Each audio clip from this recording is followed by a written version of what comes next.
Hindi tutol ang Iglesia ni Cristo sa pagpapatupad ng batas.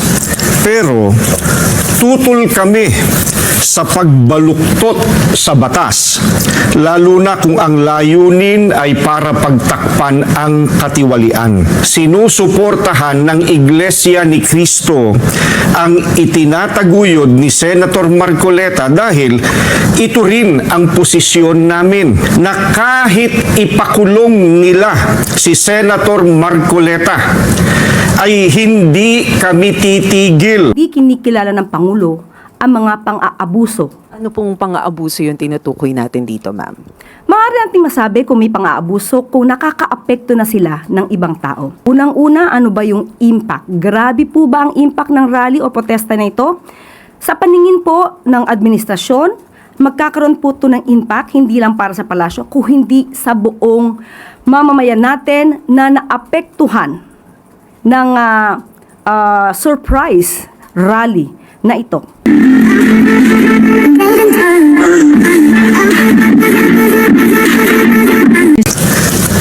Narito po ang statement ng Iglesia ni Cristo. Hindi tutol ang Iglesia ni Cristo sa pagpapatupad ng batas. Pero tutol kami sa pagbaluktot sa batas, lalo na kung ang layunin ay para pagtakpan ang katiwalian. Gaya ng alam ng marami, si Senator Dante Marcoleta ay nanguna sa pag-iimbestiga sa isa sa pinakamalaking pandarambong na naganap sa ating kasaysayan. Sinimulan niya ito nang siya pa ang chairman ng Blue Ribbon Committee ng Senado. Subalit, pinalitan ng liderato ng kumiting ito. Gayunpaman, itinuloy niya ang paghahanap ng hustisya para sa atin na mga mamamayan. Ang ipinagtataka namin ay kung bakit siya na nagsusulong sa pag-expose ng mga sangkot sa napakalaking pagnanakaw sa Pilipinas ang kakasuhan at ipakukulong sa halip na ang mga na-expose. Ang ikinakaso kay Senator Marcoleta ay plunder na isang non-bailable crime. Sa makatwid, ipakukulong siya at hindi pwedeng magpiyansa hanggang hindi natatapos ang pagliliti sa kanya. Sa madaling salita, ay hindi na niya maitutuloy ang paglalantad o pag-expose sa mga sangkot sa pandarambong na naganap. Pero, paanong naging plunder ang pagtanggap ng campaign donation o campaign contribution? Hindi naman galing sa kabangyaman ng Pilipinas ang tinanggap niyang donation mula sa mga sumuporta sa kanyang pagkandidato bilang senador. At mismong ang COMELEC ay naglabas na ng desisyon na walang krimen na naganap sa pagtanggap niya ng campaign donation. Sinusuportahan ng Iglesia ni Cristo ang itinataguyod ni Senator Marcoleta dahil ito rin ang posisyon namin. Nananawagan kami para sa transparency, accountability, justice, and peace.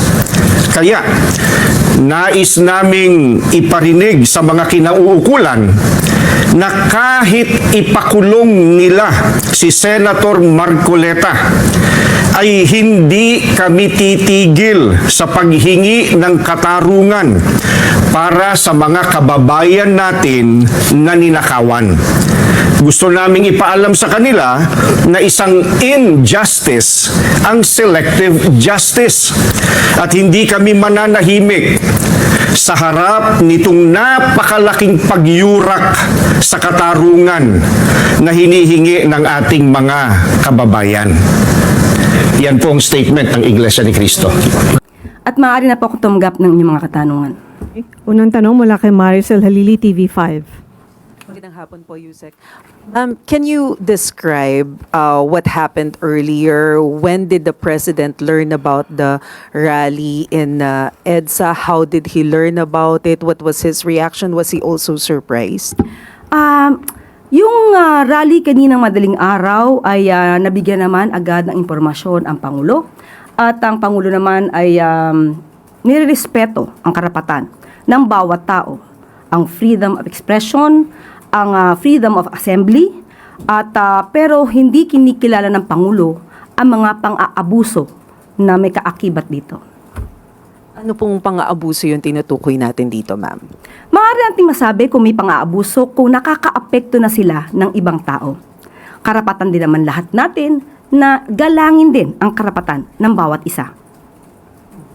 Ano po yung instruction ni Presidente when he learned about this rally? What did he tell the people in authority?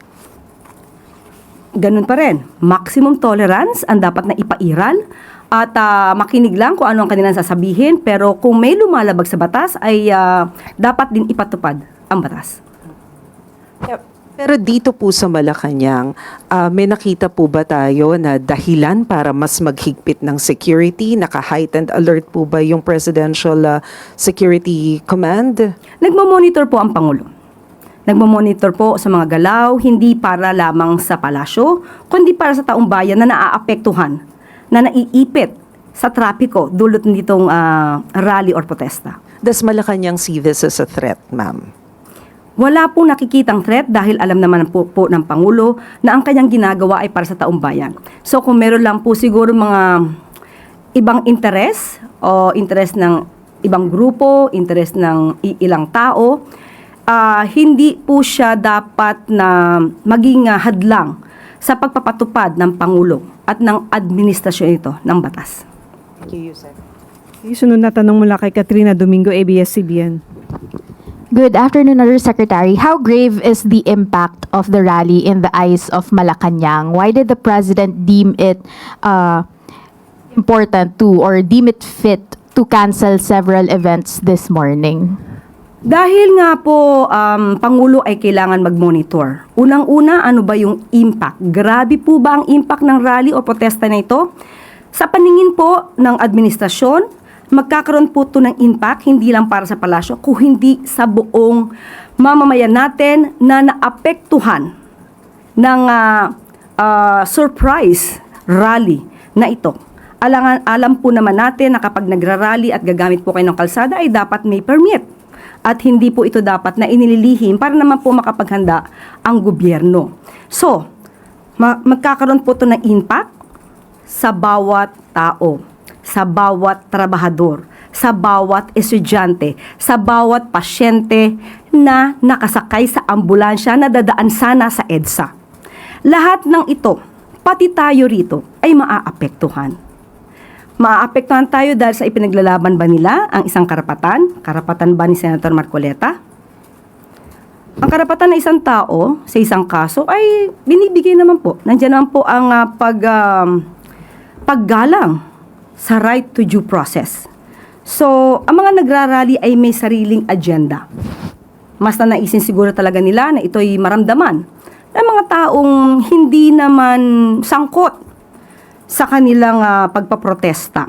Nagkakaroon lamang tayo ng mga collateral damage, naapektuhan yung hindi naapektuhan, pero ito po ay makakaapektong malaki sa ekonomiya, sa bawat negosyo, sa bawat tao na kailangan pumasok sa kanilang eskwelahan, sa kanilang trabaho, o pumunta ng mabilisan sa ospital. Ma'am, yung administrasyon po paulit-ulit na sinasabi na dapat managot ang dapat managot. How will the administration hold those protesters accountable given na nagrally po sila ng walang permit and as you mentioned, marami pong naabala dahil hindi nagkaroon ng rerouting and other possible arrangements ahead of that rally? Ang pakiusap lang po natin sana kung magkakaroon ng mga pagpoprotesta o gathering ay makipag-coordinate naman sa gobyerno dahil hindi naman ang gobyerno ay nagko-control o hindi nagpapahinto, hindi kayo pinipigilan sa anumang kilos na ginagawa nyo, provided that your action should be in accordance with the law. So kung meron po tayo makikita ngayon na violation ng anumang batas, ito po ay iimbestigahan at kung kailangan na managot at kitang-kita naman siguro kung meron paglabag sa batas, ay kailangan din po managot.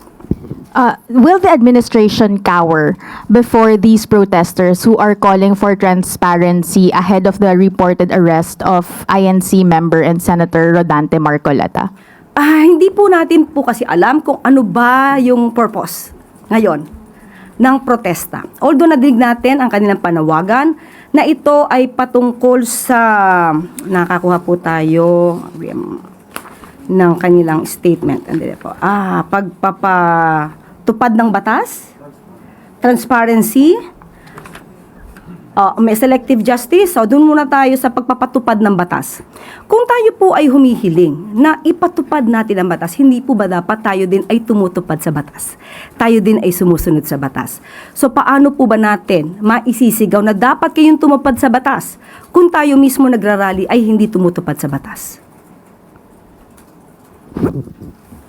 Sunod na tanong mula kay Tristan Nadalo, Newswatch Plus. INC ka rin. Okay. Yusek, follow-up lang din po muna po doon sa rally, no? Well, sabi nyo nga po nire-respect yung karapatan nilang magprotesta, but is there a directive from the President na kung hindi pa rin po sila aalis over a given time, ay kailangan na silang i-disperse? Because there are also reports or information that we're getting na pwede pong tumagal ng 1 linggo yung ganitong klaseng mga aktibidad. How prepared is the government or Malacanang to deal with such activities? Ang gobyerno naman po ay laging handa. Hindi para lamang isagip ang administrasyong ito, kundi isagip ang bawat tao na maaapektuhan ng rally na ito. Mas marami po ngayon ang naapektuhan dahil sa biglaan nilang pagdagsa sa EDSA. Just try to imagine, yan po ang daluyan ng trapiko. Marami pong dumadaan dyan. May mga tao na, kumbaga, emergency ang dahilan kung ba't dumadaan dyan. Pero naapektuhan dahil dito sa rally na ito na ang isa nga sa nadinig natin ay tutol sila sa pag-iimbestiga kaugnay sa kasong di umanong sangkot si Senator Marcoleta. So, hindi natin matatawaran ang kanilang dahilan, pero baka hindi maintindihan ng karamihan sa atin na mas naaapektuhan sila dahil sa pagpoprotekta sa isang tao. Yusek, in relation po to Senator Marcoleta, as thousands of Iglesia ni Cristo members nga po gathered to EDSA, sabi po ni Senator Marcoleta, ang kasalanan ko lamang po ay yung paglingkuran kayo. He also warned, ngunit kapag ako ay kanilang inaresto, hindi na po matutuloy yan yung kanya pong advocacy in fighting corruption and yung sa flood control controversy. Akala po nila ay malilibing na ito sa limot. And he suggested that his possible arrest is also linked to Vice President Sara Duterte's impeachment. Anong sabi niya?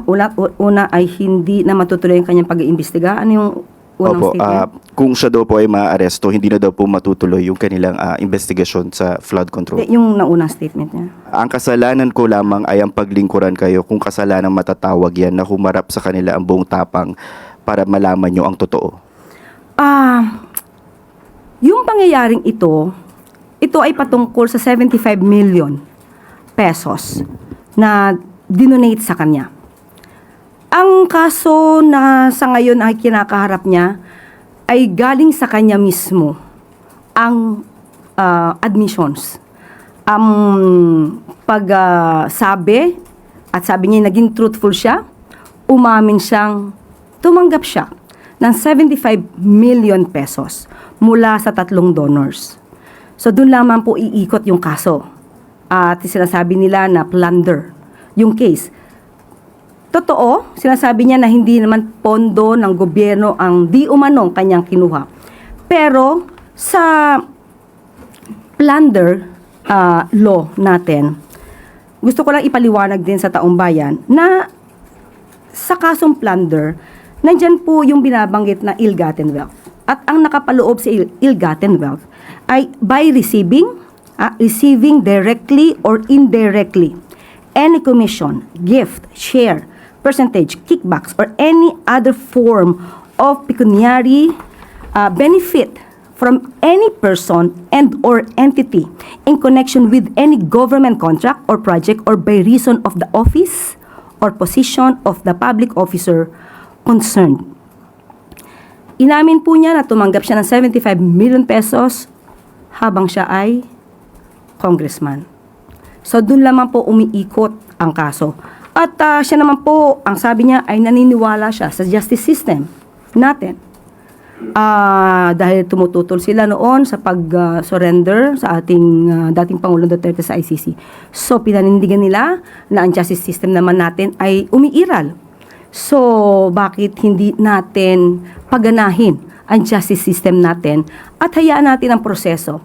Kung ito naman po ay kanyang madedepensahan ng maayos dahil sa kanyang mga ebidensya, mas maganda po na ang hustisya ang siyang humatol, hindi sa pamamagitan ng pagrarally na naaapektuhan ang iba nating kababayan na hindi naman sangkot sa kaso na kanyang kinakaharap. In relation po din, si Vice President Sara Duterte naglabas din po ng statement accusing the Marcos administration of being defined by poor governance and of weaponizing the justice system by filing cases against imprisoning individuals who dare to speak out against alleged corruption. Sabi po niya sa kanyang statement, this administration has been defined by poor governance and its failure to acknowledge and address the country's real problems. Nag-ugat ang mga usaping ito dahil sa pagpapatupad ng Pangulo ng batas, sa mabilisang pagpapanagot sa mga taong sangkot.